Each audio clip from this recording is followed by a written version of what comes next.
Big up. Good morning, everybody. Hope you're doing well. It's the Monday morning vibe. And yes, guys, I'm sorry to be late. The Trinity clock was not working today. It was one of those things. I hope you're all having a great day. It's MUFC. And you know what? The Premier League is going to be back on Saturday. Guys, are you excited? It's been an interesting international break. A lot of the MUFC representatives have performed really well in the delegations for their respective nations in the friendlies and other internationals that we're facing. Guys, what are your thoughts? Get in the comments. Let me know what you're thinking. There's also some little bit of interesting news coming in. Harry Maguire has an injury scare, has to be reporting to Carrington today for a medical analysis to see what's the problem. Is it really an injury or is it not? Is it just a scare? What's going on? And well, Bruno Fernandes back home early from Portugal after scoring a goal and getting an assist in his open fixture for the Portuguese national team. And guys, the players are returning home. Garnacho had a great performance for Argentina and is also on his way back. Guys, what are your thoughts? Let me know what you're thinking. It's your boy, MarkN, MUFC fan, with the Manchester United morning update with my boy, John Morgan, in the building. I'm going to bring him on, but take this time to smash those likes and subscribe. And don't forget to turn on those notification bell because if you don't, probably not going to see when we're online next. And you know what? It helps the algorithm, it helps the channel grow. Share it around. Those of you on Twitter, don't forget to share it, give it a retweet. Big up to all of you.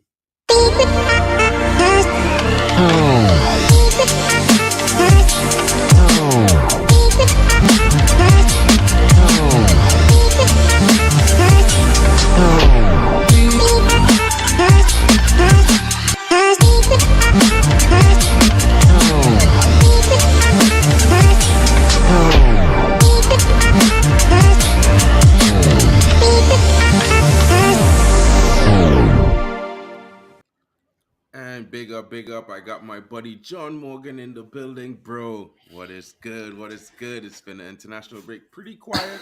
Got some weird news coming out last week about Gareth Southgate. And as we could all see what he did to England this weekend. Was not happy. It was not good at all. We did not like that. He makes that star-studded England team that's filled with a lot of talent look like they're boring. And it's crazy. I thought it would have been a more amazing game. I wasn't able to watch it live, but I got to watch it after because Trinidad and Tobago was playing Canada. And it's just weird. Like I had to mention it. I also watched the finals with Mexico and the USA. And I hear a lot of people saying, Mexico wasn't playing so well. But at the same time, I feel like there were some instances in the game where America got some calls in their favor that they should not have. And it kind of changed the tide dramatically. But it's like a usual thing for us in CONCACAF, to be fair. I feel like FIFA needs to pay some extra care on the way the games are being officiated in the North American continent. When you're not one of those teams that are on the North American continent, like USA or, Canada, you would expect that for Mexico, but they get the same treatment. They get the same treatment as the Caribbean teams when we go to play against USA in the USA. It's really hard. You know what I mean? You get called for tackles. They don't get called for the tackles. They make extra fouls. And when they should be booked, they don't get booked. So it was difficult. But, the talk is Yeah. about Manchester United this morning. John, how are you feeling? Let me know what's up, bro. Yo, I'm good. I'm good. I just want to address the Gareth Southgate. Like, I've been watching a lot of uh talk sport. I've been watching a lot of talk sport online. And I saw the excuse was the amount of injuries. Big up, Stephanie. The amount of injuries. What's up, Kenny? That Southgate has endured, and I think, yeah, they don't have their best players, and I was thinking, bro, you talking about injuries? The guy literally can choose from a whole league, two, three, four leagues of players that you can choose from. Literally, you have Ollie Watkins, who's in the form of his life, not able to score a goal, not because he's bad, but because nobody creates chances for him. Bellingham, Bellingham was in and out of the game. Now I did watch the game, and Bellingham was in and out of the game, and you have you playing Conor Gallagher next to Declan Rice. Now I know there's people out there that think Conor Gallagher is a player. I've yet to see it. So you have these three midfielders in that cannot create a chance, that cannot create a shot, that don't when they go wide, the play breaks down, and then you have Phil Foden who's doing fantastic at City.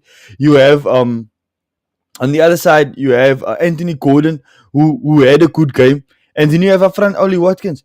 And the thing is, the team is so disjointed. They don't know what they're doing, and you look at the manager and you say, "No, it's excuses, injuries. This is the reason why we didn't win." Bro, well, I say we, but this is the reason why we didn't win. Bro, honestly, I feel like the English media and the English bias is crazy. Like the text, the English media's bias is so crazy that they borderline delusional. Because I mean, if you if you tell me injuries, right, but then you're bringing on a player like Ollie Watkins, that's not a bigger problem. That's not a big problem. You said that you have Ivan Toney on the bench. Now I understand he didn't play a lot of football, but there's some players that you left at home so that you can play Ivan Toney. Do you understand what I'm trying to say? So there's so many players. For example, he brings Dunk. Alright, Dunk was playing. Dunk is horrible. Alright, Dunk plays in a Brighton system that protects his deficiencies. You have a player like the Mori playing Champions Leagues, that's playing for titles in Serie A, that can't get into the team. Come on, man. And this is the manager that you want to link to our club? Absolutely not. So for me, Mark, I think that was blatantly obvious what happened over the weekend. And I knew this would happen. I knew it would happen, but I'm so glad it happened that people is asking, saying, "Yeah, though, how can you have a Gareth Southgate, all right, with the own English fans don't want him?" You understand? So yeah, other than that, I'm good.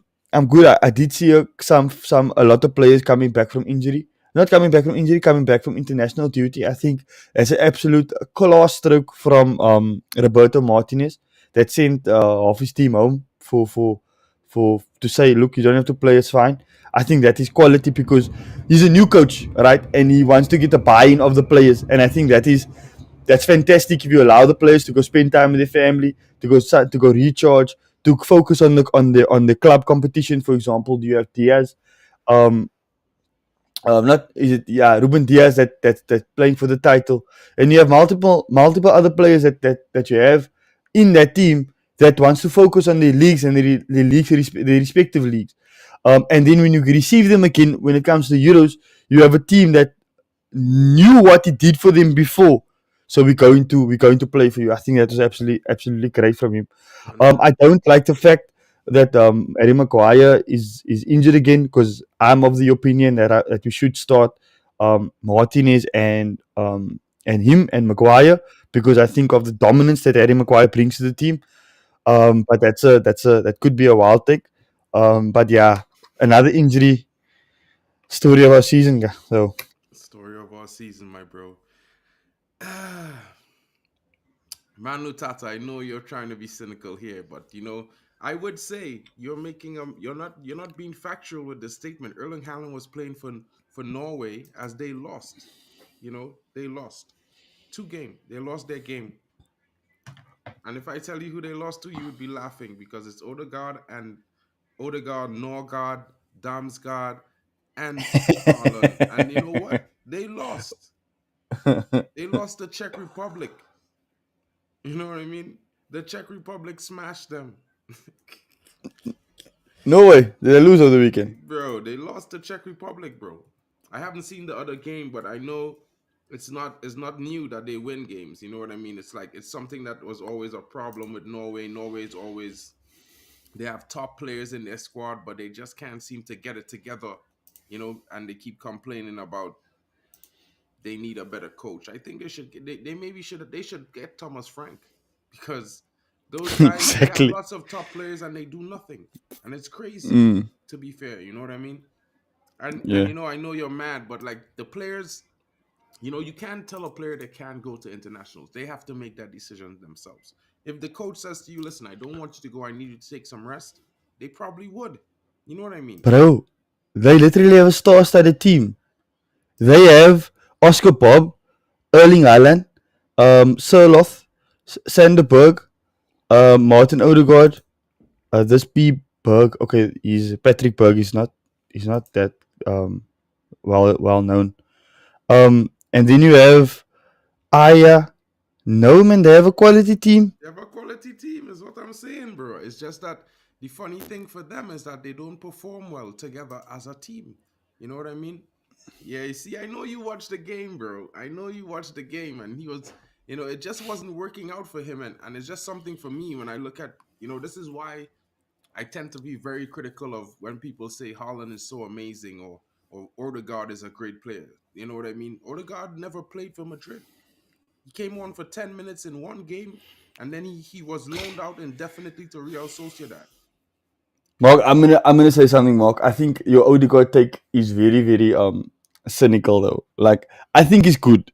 Like I He understand is what you're good, saying. but what you see, my thing is, bro, is like I rate players who show up in big games for their team. You know what I mean? And the kind of hype that Odegaard gets, I'm not saying he's not a very good footballer. He's not very technical and all of that. I'm not taking that away from him. But what I'm saying is, when do you bring it to the table? In the bigger games Yeah. for Arsenal, you've seen him go missing, week in, week out, season after season. You know what I mean? And the lad can't even show up for Norway. Like they lost to Serbia before this, right? Uh, Benjamin Sesko came off the bench, bagged a goal, and got an assist, and sent them packing in he's Nations League. quality though. Huh? I telling He's you, bro. quality. You know what I mean? So I feel like comparing, like when you say if our players are more committed to their club than players of City, Liverpool, and Arsenal, I wouldn't really make that comparison because it's kind of You disingenuous can't make because the comparison. you're assuming Exactly. that based on what are the factors. You know what I mean? I'm just saying, listen, these guys, we saw what they did against Liverpool. I'm not gonna say that's what they do week in, week out, but I'm saying you've seen what they did firsthand. We all watched the game. The only thing we can do is hope they give that same performance on the weekend. You know what I mean? We're facing And Brentford. coming back to our players, Mark. Like if you speak about the commitment, and I know you want to speak about players coming back. Personally, I don't want Kobe to play on against Belgium. All right, I know he's gonna play because yeah, he's the talk of the town right now. And Gareth Southgate is a fans manager. He does everything the fans want. That's why he's in the team. Not because he thinks he's good. We all can see he's good, but I think he got pressured into making that decision. So I don't want him to play because I'm scared he's gonna get injured. And if you see Marcus Rashford on the weekend was atrocious again. Um, but for me, the system helps and allows the players a platform to express themselves. If you give a player a structure and you say, look, you can do these things in this particular area, you allow them to play, you allow them to express themselves, but not in the not you're not going to express yourself in a 6 yard box. You're not going to express yourself in front of your 18, in front of your T. You can express yourself in front of their D. You understand? And I think with regards to Norway, and I think with regards to a lot of players that goes on international duty, that is fantastic for the clubs. These players come from a system where they can do the utmost best, and the coach allows them to do that. And for me, having players like Kobe, because I don't think Kobe, I don't think Garnacho had a good game. For Argentina, You know, it was a cameo. It wasn't out of this world the way the Twitter was hyping it up. Um, the Rashford was bad. Kobe one turn and then he made safe passes. That's all he really did. But that's all you're going to get from an international game. So you can't really take international duty as the be all and end all. But if you unless you do it over a period of time, you feel me? So for example, if you look at Bruno Fernandes, right? Bruno Fernandes always performs for Portugal. And it's not based on 3 games. It's based literally on since 2017. The guy's been in the team and he's never been on the bench. He's been on the bench a couple of games when they rested him, but he's always been a mainstay in the team. He was never a side man. So yeah, like if you look at Norway, if you look at Austria, if you look at all these European teams with good players, it's the manager that allows him to play. And with regards to our team now, I just want our players to come back. Just don't still play them in. It's fine. They don't have to play. Just come back. It's friendlies. It's fine. Don't still worry about them. Play the Bowens and the what was the Calvin Phillips and the Henderson people and Cole Palmer. Play them. Play them. They can play. Yeah, don't play our players because our players need to come to our team and they need to perform for us. You feel me? Yeah, big up, big up. So, Chiv, my brother, big up to you. Good morning, Aussie Down Under. Uh, What's Good going on, Kenny morning, good Fan morning, TV? and yes, winter's coming soon. Winters is coming soon at my own end, and I'm absolutely excited. Yeah, Mark. It's been a very good international break so far. Like it was pretty much like the Southgate rumors, but like now we've just got to know that the Southgate rumors to United are all fake and false, and yeah, it's been a very good. It's been a very good international break. Like I've been out with my friends pretty much this weekend. Had a break from YouTube, and now Hmm. back to United. Yeah, bro, that's how I felt too. Like, I was out on Friday. I had a lot to drink, popped in on Poppy's stream. You know, I was doing a Oh yeah. mad one. Because, bro, like you see, like, I was like, it's international break. I didn't really say, there's not too much to be done. You know what I mean? I'm not just going to do a stream to say, yo, I'm live. You know what I mean? I feel like you need to have something factual to give everyone because we're not here giving just our views. We're giving our views based on the news, the reports, and maybe some Hundred leaked percent. information that some I people agree. might have connections or contacts in different places that give them information. So basically, we're Hmm. just trying to keep the fan base informed and like it was for me the weekend of internationals. Everyone was watching their teams play, whether it's a friendly or a competitive game. Like I was hoping to get into Copa America by beating Canada. It didn't happen. Same thing with Jamaica. Oh So, yeah, yeah, it's one of those things where I yeah. mean, when you look at internationals, bro, like I'm not daring to say that they are the level of club games, but at the same time, I'm going to say, look, you can still get a high quality game. It could be a good watch. You know what Definitely. I mean? And when you hear names like Brazil, England, you know what I mean? You're expecting to see a good game. You know what I'm saying? So for me, yeah, I expected more from England. I expected to be a high scoring game. When you see the firepower Yeah. on both sides of the field, you Hmm. expect there to be goals. And for me, you can play an international game, sit back and counter or quiet. It's not competition. You know what I mean? Like I could understand if you're in a tournament or if you're playing a qualifier match, but it's a friendly.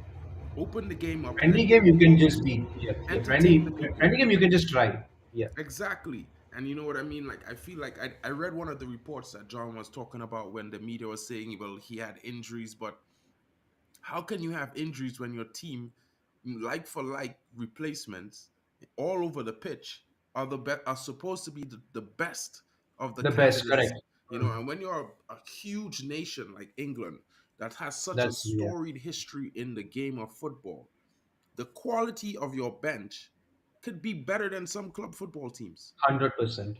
You know what I mean? The starting 11 is for me, England's team is one of the best in terms of quality, profile, player Pound for for pound, player yes. around the Hmm. world. You know what I mean? This is it's just weird. We have so many top players now from the different nations and young players coming up as well. So it's like the managers who manage these countries need to do better. You see Germany smack this team over the weekend. No one expected Germany to win the game. They went Yeah. in there, the opening goal, Florian Wirtz, bang. Bro, Seven the team was seconds. just I watching them like yeah. France was just like, you know what I mean? And everybody, Exactly. I'm pretty sure most of the fans thought France was going to walk away with that because Germany hasn't been performing well. And even though I'm Yeah, living in they have Germany, been doing quite a well lot of lately. the Yeah. fans here have been True. complaining about the team, about the performances, you know, and yeah, you could understand it, bro, because they have a storied history as well themselves. And back to the players, though, as we know, Harry Maguire might be injured. Such if I don't know if you read that article, but he came Hmm. off 67 What about minutes yeah. after playing in the game against Brazil. Might be carrying a knock. Has to do an analysis today at Carrington. And there are a lot of other players who didn't get any injuries, but they are back. And for me, Hmm. that spells a good situation because they are allowed to get some rest ahead of training, which will start, I think, presumably tomorrow. You know what I mean? So it's one of those things where the Premier League is going to resume on this weekend. I think the first game is Friday. Then you have teams. We're playing on Sunday, I believe, against Brentford. Um, I think it's on Brentford. Sunday. So Yeah, it's yeah, going to yeah. be a Sunday. big game. I don't know about how you guys are feeling. I'm not going to go too much into that game, but I'm looking forward to it because after the performance we had leading into the international break, we didn't have the scandal or the chaos of a loss or all the frustrations. It was pretty much school runnings. You know what I mean? We won that game in a nice fashion as well, left it late, Correct. so and I just think it's going to be one of the things that leads into the confidence of players going into this weekend, and the players returning from there are also players returning from injury as well. Mason Mount was not fully fit, but he played in the game. He He's played. been Yeah. in Carrington all the while this last week and this week, so he's been in training, as well as returns from Wan Bissaka, who was always at Carrington. He didn't go on international duty, but I am hearing that that a few players are switching to DR Congo. You know what I mean? There's some players who are changing allegiances to different teams, and I think Aaron Wan-Bissaka might be one of them.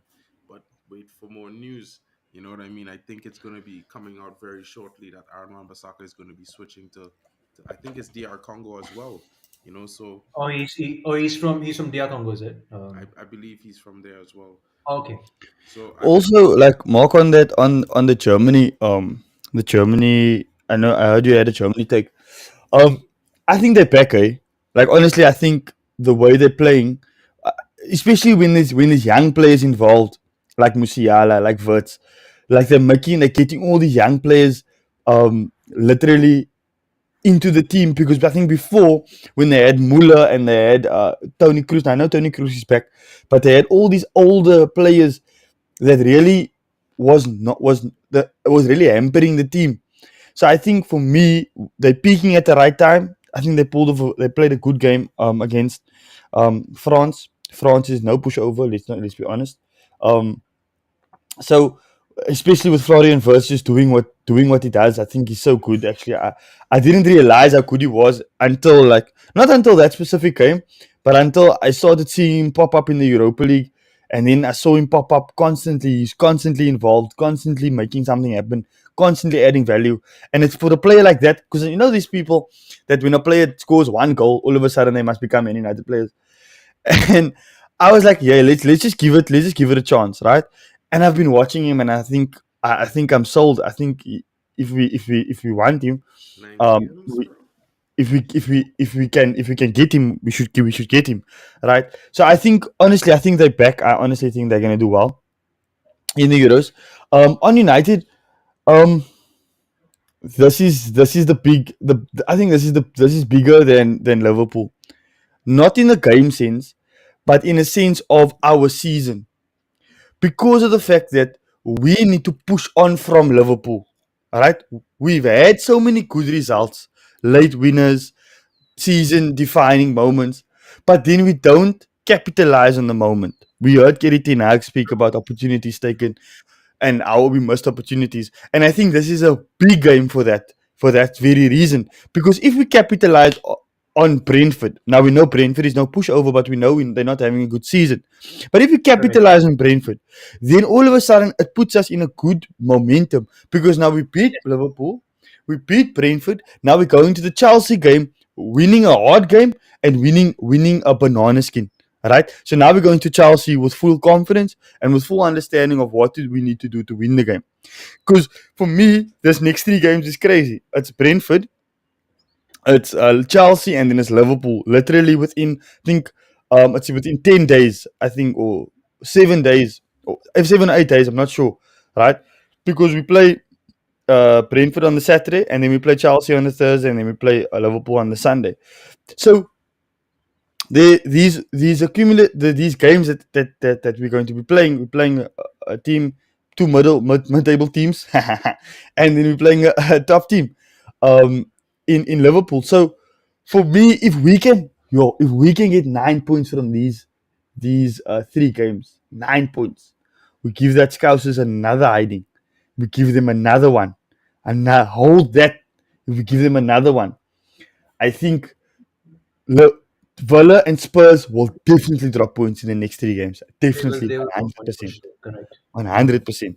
So yeah, I think this game is extremely important. I think because I think for me, if we can kick on and we can win convincingly, and like you said, we have Mason Mount coming back, we have Rasmus Højlund who is back, we have Aaron Wan-Bissaka who's now doing well, who is actually getting. I was thinking about it now, like how many times doesn't Gareth Southgate choose injured players to come and recover at England and to play maybe, right?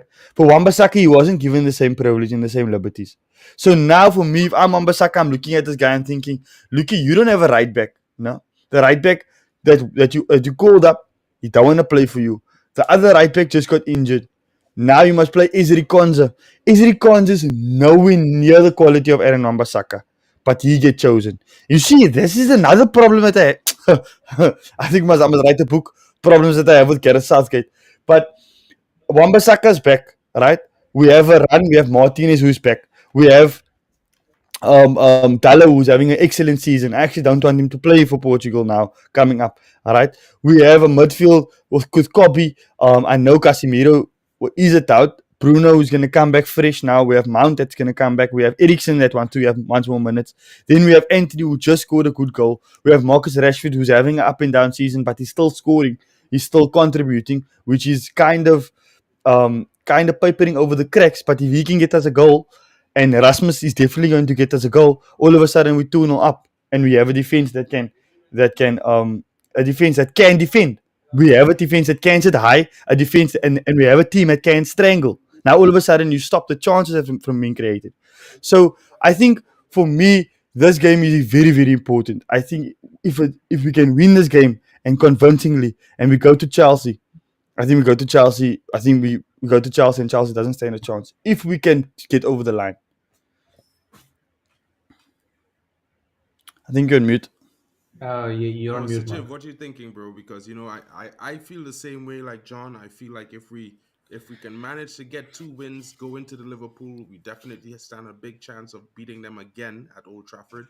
And if we could Hmm. win those 3 games, I think it's going to be a huge mentality boost, huge confidence boost for the players. And I think we would push on to probably win the next 3 games if we can do that.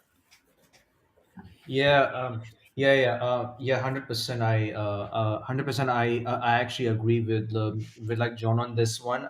Because because I had the same thought process. Because because in the last 10 games, like literally every game is literally important. Because like we can't just keep relying on Spurs and Aston Villa to drop points. You never know.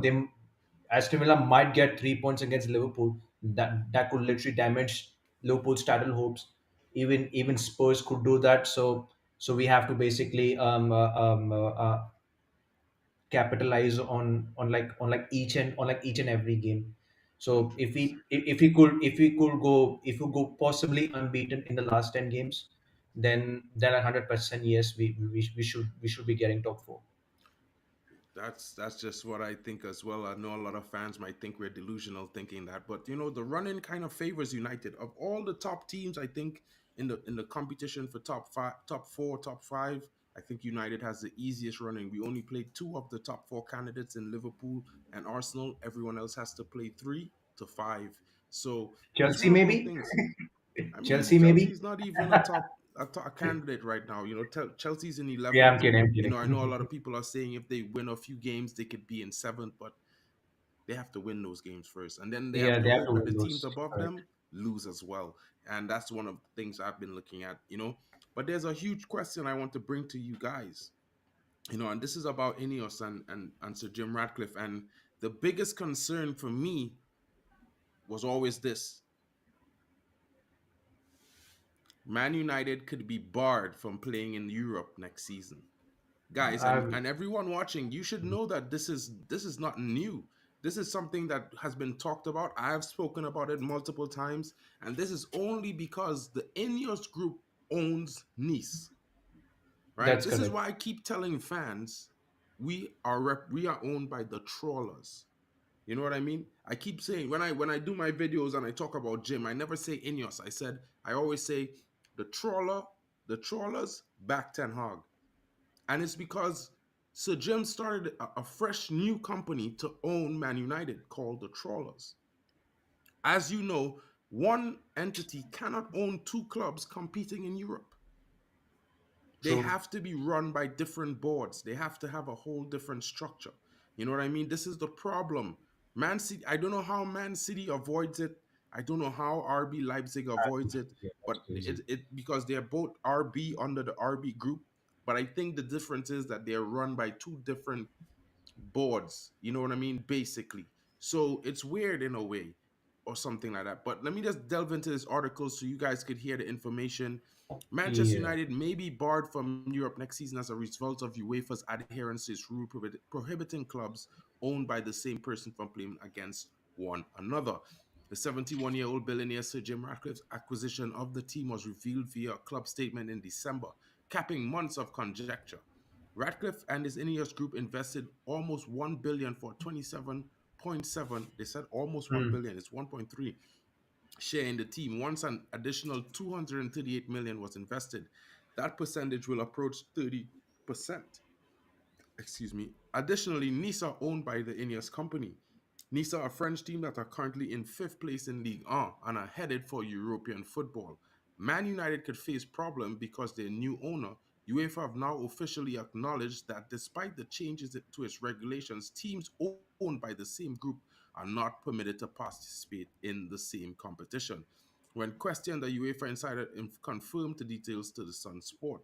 It is correct that Manchester United and Nice cannot play in the same competition. They could play in different competition as there is no feeding between competitions anymore. So, which means is it basically is saying that there's still hope in the current standings for European qualifying. Eric Ten Hag team are 6 points behind Tottenham and nine behind Aston Villa.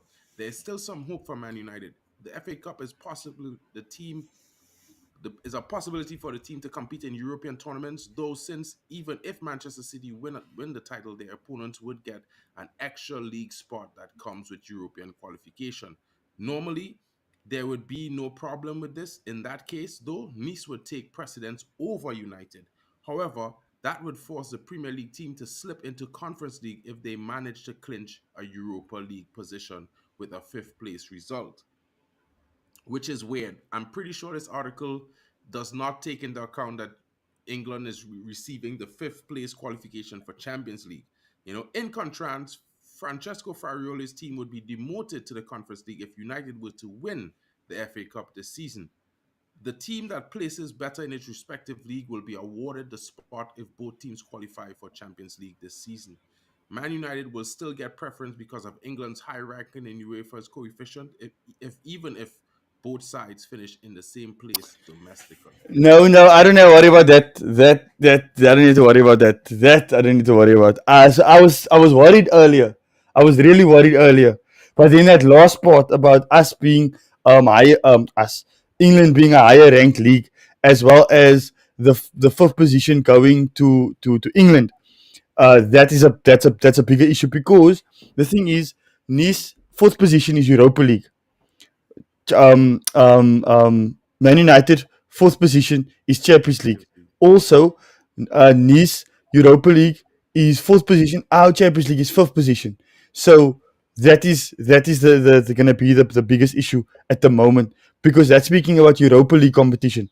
Because I don't think. But now my question is, what if both teams? So if both teams in third, that is both Champions League, then Nice is still going to have to go to Nice is still going to have to go to Conference League because of United's higher coefficient, higher ranking in the thingy. But it's weird though. It's very weird. No, well, Yeah, it's what they weird. mean is that if we qualify for Europa and we don't get Champions League, and Nice qualifies for Europa in fourth, if we finish in sixth, that's a Europa spot, right? Mm. So then we may not qualify for Europa. But if we win the FA Cup, because we won the Europa qualification with the FA Cup, we would be placed above them in the pecking order in terms of that. But I don't see an issue if we qualify for Champions League outright, then they get Europa, no problem. You know what I No, but mean? the Absolutely. problem is that if we get Champions League and they get Europa, one of us needs to drop No, into the there's no Conference League. dropping down. There's no feeding down. Under the rules of the Swedish style, right? Apparently, like what I've been hearing is that they want to leave the competition how it was this same season, but it's still set as the Swedish style for next season. And in the Swedish style, there's no feeding down. Oh, You so know what I there's mean? not if you get knocked out in in Champions League, you don't go Yup, down to Europa. yup, Okay, yup, makes yup. sense, makes sense. Yeah, GB. I don't think it's fake news. It was always an issue because the problem is that even with the RB group, you have to remember the RB group has two owners, right? So maybe RB Leipzig is under one owner and RB Salzburg is under the next owner or something. But I know they have two complete different boards that run each team. So they kind of separated them, if in a way, you know what I mean? So Sir Jim needs to definitely make sure that he does the same thing. I think this is why, Sir Dale's not Laurent Blanc wasn't given a senior role at Man United officially because I think he's already on influence with OG Nice. You know what I mean? So I think this is why Sir Jim Ratcliffe was hiring so many executives because he needs to shed the load so that it's totally separate. You know what I mean? Because they can't have any feeding between clubs. Like if we were to meet Nice, there must be no, they cannot be convinced that, you know what, Nice is going to let United win the game or United is going to let Nice win the game. You know, that kind of thing. It's just to avoid that kind of thing. And Yeah, I of just wanted course. to No, mention that's it so understandable though. facts. And I just wanted to mention it so everyone is up to speed with the possibilities. So there's no blindsiding coming from anyone because everyone is probably going to say the same thing today about UEFA ban incoming for United plus these kind of No, I things. don't think So I so. just wanted No. to let everyone know that it's a Mm. possibility, but it's a very slim possibility. And if Sir Yeah, Jim is the brilliant businessman he is, then GB, you're not gonna have to worry if this is fake news or not because then he will take care of it like he should.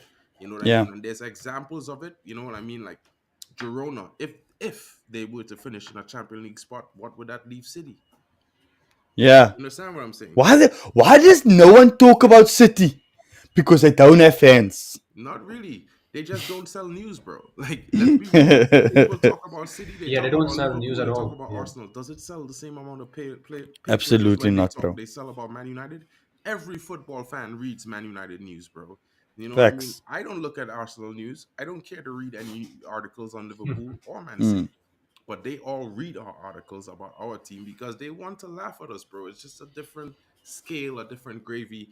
Big up to all of them, though. No disrespect to them. Man City has been better than us over the last few seasons, but you know what I mean. The tables could turn, and it might be turning soon because I'm one of those people that is keeping up, that's looking at Man City this season, watching the mathematicals, and thinking to myself, you know what? If they were to lose one game or maybe lose and draw, then they have no chance of getting a title in the Premier League this season because Hmm. if they get 30 points, they could only get to 93. If Arsenal gets 30 points, they go to 97. If Liverpool gets 30 points, they go to 96.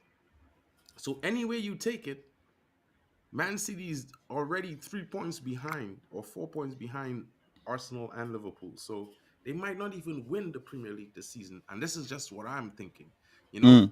But it's just a short Correct. stream, guys. Thank you guys for joining me. Big up to all of you Absolutely. watching, guys. We just wanted to come by and talk about the players returning from injury and the fact that they're gonna get the rest and be raring and ready for this game this weekend against Brentford. We'll be doing the match preview, if not Thursday, Friday, but most likely it would be Thursday. Hopefully, I could get it at a time that I could get John to be back on because he's usually busy in the evenings. But guys, thank you for watching. Join us as we jump on the reckless delegates situation with KG. I'm probably gonna bring him up on some charges this morning. Some of the takes last week, the shameless takes, they were too shameless. What Rashford was should his be take? playing. What was his takes? Huh? Hmm. Um, uh, what was his takes though? Oh, he was That you talking want to put about, him on charges? Rashford. Can't sell Rashford. You gotta keep him. You know, Keep him, bro. Keep him. Oh, Yeah, flip. he Oh, and John are okay, gonna okay, go okay, there okay, doing okay. their I thing. got you. I got you now. I got you. Yeah, it's a Keep flip flop. him. No, no, no. It's You a flip see, flop day. yeah, flip flop day, bro. Like, I may have a flip flop day, but it's not gonna be today. You know what I'm saying? I'll wait It's a because you flip know flop what? day. I feel like everyone. Hats off to Ahmad Diallo. I have to say it. You know what I mean? I have to put my hand up. I was criticizing him. I'm not saying that he was Mm, never a good talent. I'm just saying that the ratings is too high in a sense that he hasn't really done it. He yeah. scored that goal. I hope he could push on and do more. Ah, And absolutely correct. you Yeah, know what? And I would like to rate him because I like the performance. So I have to say it, guys. Big up to him, and also big up to Anthony coming back with a goal and a very good 100%. performance. Also in defense for the United. Let's see what the lads could do. Big up to all of you. We're going to be back tomorrow with more views and more news, and hopefully, Manchester United are going to do some dirty work in the next 10 games, guys. Maybe we could put 100%. upset the whole league and win the next 10 and see where it gets us, because if we win 10, we're definitely going to be somewhere between 76 and 77 points. And you know what? That means we Yeah, I take think 3 points from Liverpool and 3 points from Arsenal. 77 to 76. It Absolutely. creates a big situation for them up top, because you know what? That's points dropped, and they already have games that are difficult. So, guys, tune into us later on. Thank you for watching.